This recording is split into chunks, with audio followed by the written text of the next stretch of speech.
hear me clearly about this issue of debt. Hear me clearly. Kenya is borrowing 3.5 billion shillings every day on average. That's one. Secondly, because people say, oh, Kibaki also borrowed, Uhuru also borrowed. Now listen to this.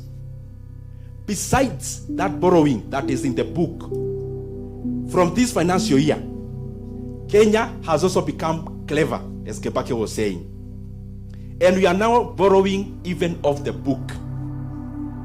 In the book, debt is 12.5 trillion. There are other semantics you hear flying around. One is called securitization. Securitization is an illegal debt of 175 billion already taken. It was nowhere in the budget. There's no document anywhere about securitization. The banks who participated, they also need to learn a lesson that when time for repayment comes, they'll have to look for the people they talked to.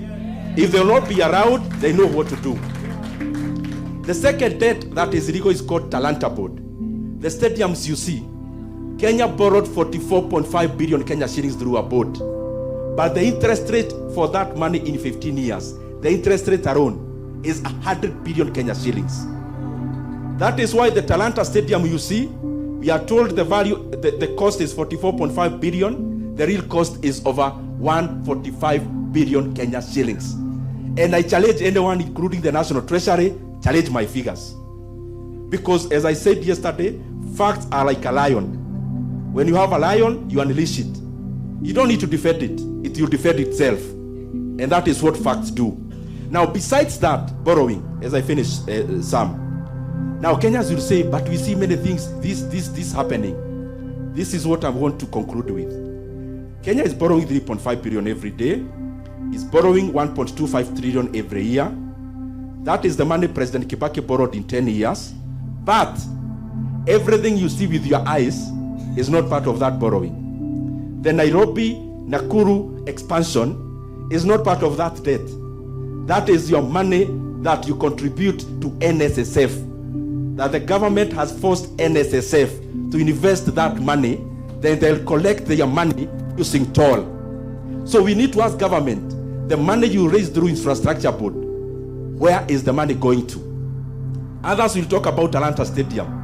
Talanta Stadium, as I said, is not part of the borrowing that I have enumerated.